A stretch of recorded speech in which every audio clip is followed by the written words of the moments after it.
m'appelle Julien Morissette. Je suis à l'exposition horticole Mosaïculture Gatineau 2018. Vous écoutez la balado-diffusion littéraire Tessel.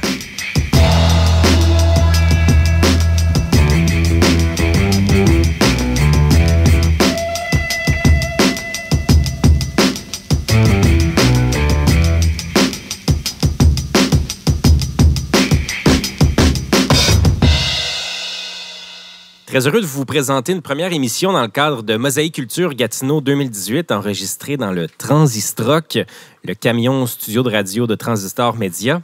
Et tout au long de l'été, je vous donne rendez-vous ici pour découvrir les plumes de l'Association des auteurs et auteures de l'Outaouais, à raison de 2 invités par semaine. On fait ça en grand cette année parce que l'association fêtera ses 40 ans en 2019. Aujourd'hui, nos invités sont Kalula Kalambay et Lise Caro. Merci d'être avec nous.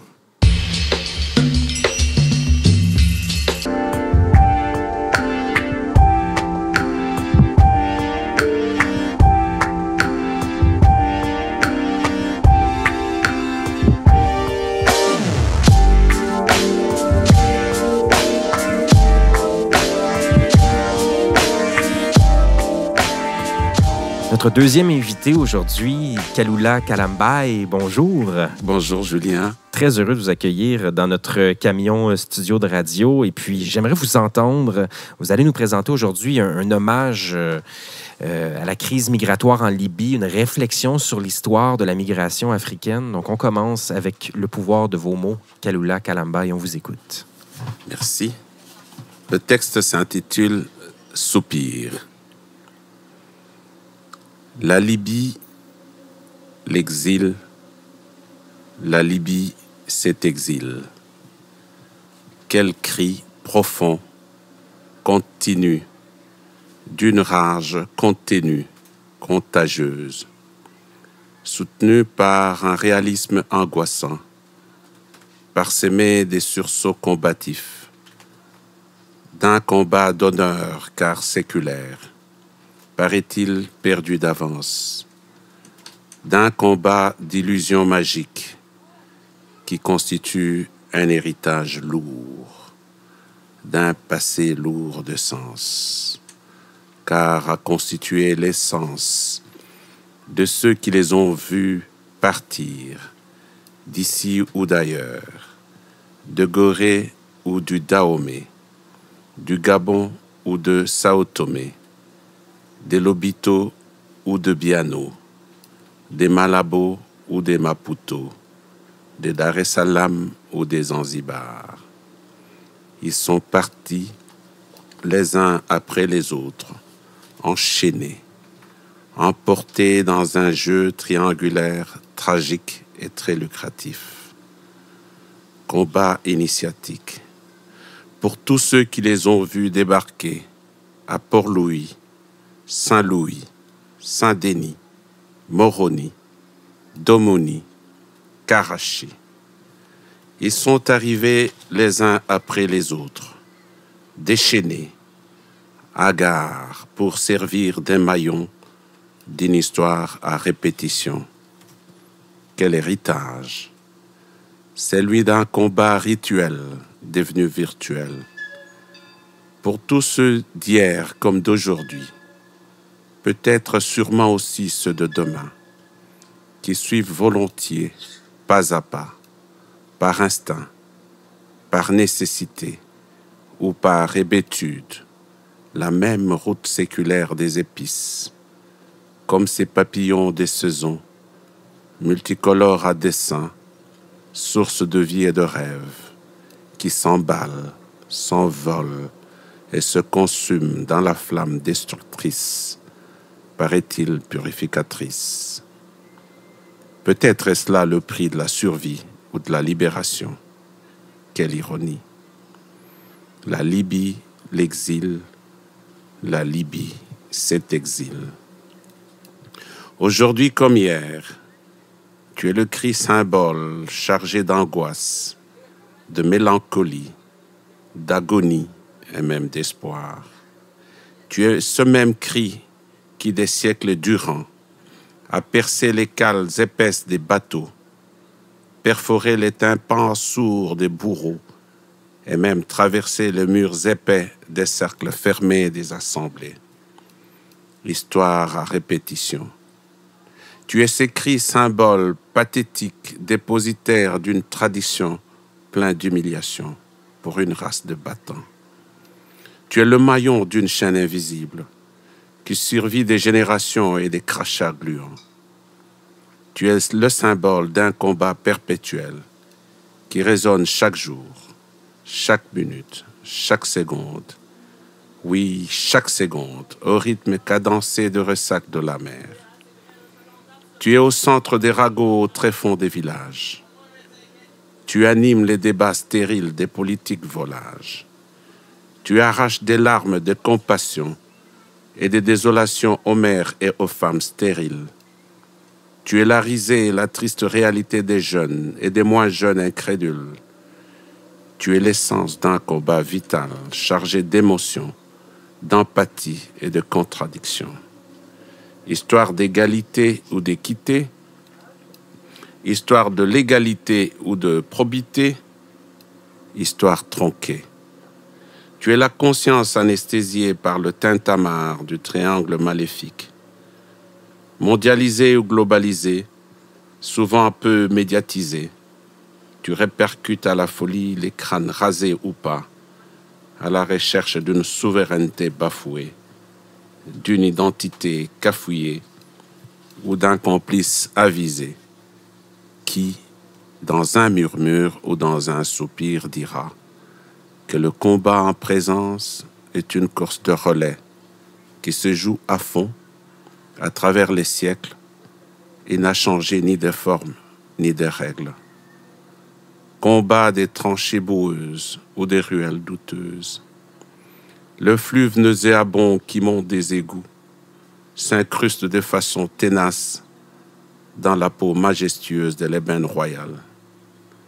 De jour comme de nuit, et à chaque instant de la vie, le dur labeur reste d'apprêter les athlètes qui devront assurer en toute lucidité le relais de cette noble cause.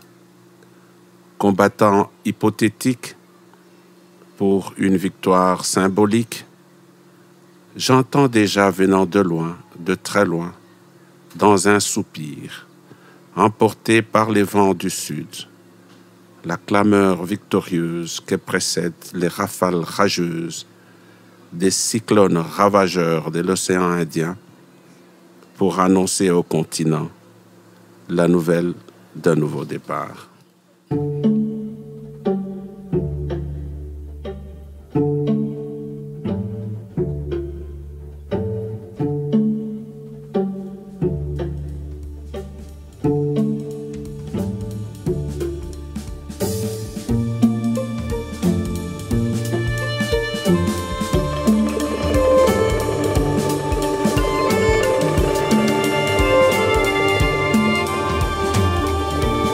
Kalula, parlons de ce texte que vous venez de lire, écrit pour la première fois donc en 2002. C'est bien ça, et adapté tout récemment. Qu'est-ce que ça vous fait de relire, de replonger dans ce texte 16 ans plus tard? C'est d'abord de me reconforter dans l'idée qu'il y a une amnésie historique qui est effrayante. Et on le voit aujourd'hui d'ailleurs avec la crise migratoire, non seulement dans la Méditerranée, mais aussi aux États-Unis, que le monde finit par refaire les mêmes erreurs.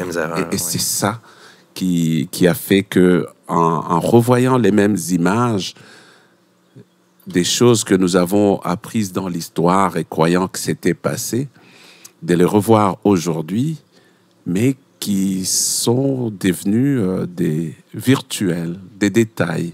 Ça n'émeut plus personne. Et c'est un peu ça qui m'ébranle. En fait, c'est cette quête de l'humain pour bâtir l'humanité qui constitue la trame de ma réflexion en écrivant ce texte et en le relisant. C'est cette recherche de l'humain pour bâtir l'humanité. Et est-ce que vous sentez qu'à travers la poésie, grâce aux mots, au pouvoir des mots, ça permet des fois à certaines personnes de voir je sais pas, la lumière ou de voir un peu de paix à travers tout ça, de créer une sensibilité? Est-ce que vous voyez une utilité dans l'écriture pour ça?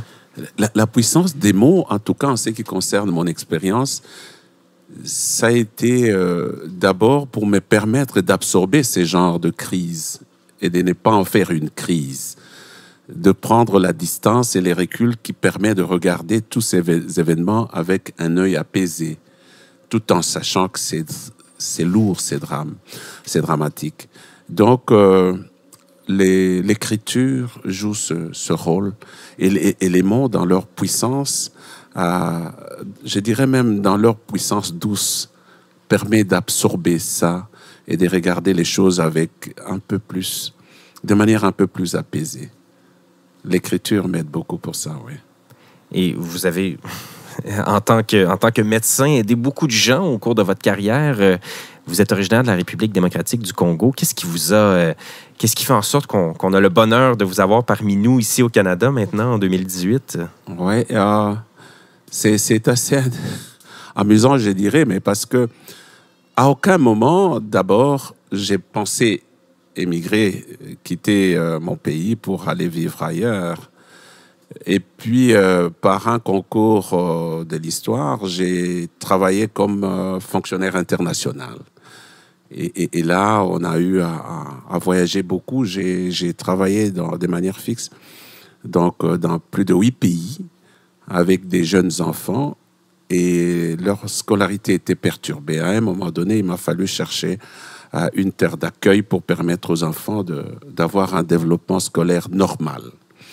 Et là, je me suis souvenu du Canada parce que j'avais, dans les années 80, on avait des très, très bonnes relations avec des amis ici à travers donc le cadre professionnel et aussi l'association de santé publique, l'Association canadienne de santé publique.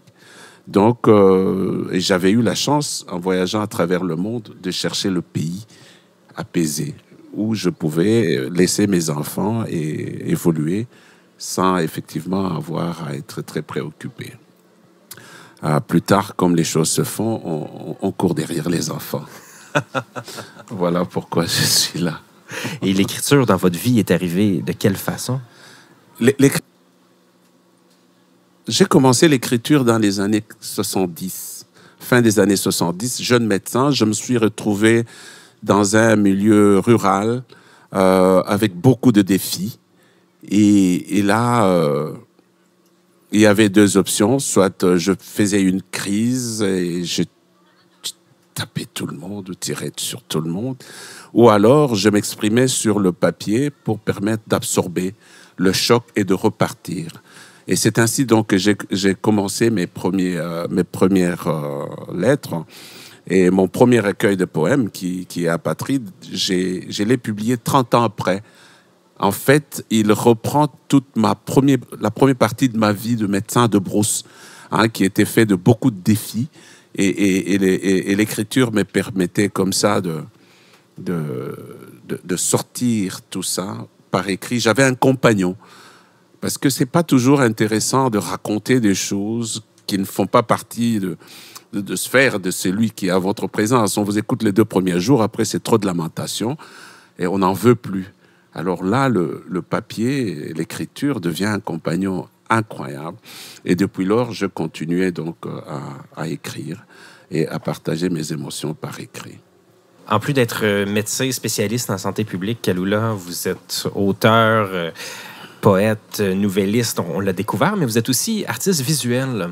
Et vous allez exposer de votre travail très prochainement au Conseil des arts d'Aylmer, à Gatineau, dans le secteur d'Aylmer. Qu'est-ce que vous allez présenter au public? Oui, disons que c'est plutôt une exhibition collective. Ouais. Une exposition collective, permettez-moi le mot. Une exposition collective sous le thème de strata, qui est toute une technique de peinture qu'on a découverte et que le Conseil des arts d'Aylmer a soumis en faisant l'appel aux artistes. Et c'est une thématique qu'ils disent inusitée, permettant aux visiteurs de découvrir les multiples étapes de création utilisés par plusieurs artistes pour réaliser leurs œuvres et développer un style qui leur est propre. Donc, je suis allé, comme d'autres artistes, je suis sûr, à la recherche pour comprendre un peu comment exprimer ce thème-là. Et j'ai un tableau qui a été retenu pour être présenté. Et l'exposition, c'est du 11 juillet au 2 septembre au Centre culturel du Vieux-Elmer. Et le vernissage est le 11 juillet. Donc, je crois que on serait heureux de vous y voir et de voir d'autres personnes à partir de 18h pour essayer de comprendre effectivement cette nouvelle technique artistique. Et Kalula Kalambay, auteur, nouvelliste, poète, médecin et artiste visuel, merci beaucoup d'être passé nous voir aujourd'hui. Merci Julien pour l'accueil dans ce beau cadre de Mosaïque Culture. C'est ce qui conclut la première édition de Tessel, une émission réalisée par l'équipe de Transistor Média pour l'Association des auteurs et auteures de l'Outaouais. Merci à nos invités Kalula Kalambay et Lise Caro, à la technique François Larivière. Un gros merci à la Ville de Gatineau, la Commission de la capitale nationale, le Conseil des arts et des lettres du Québec, Mosaïque Culture Internationale Montréal. Je m'appelle Julien Morissette. À bientôt.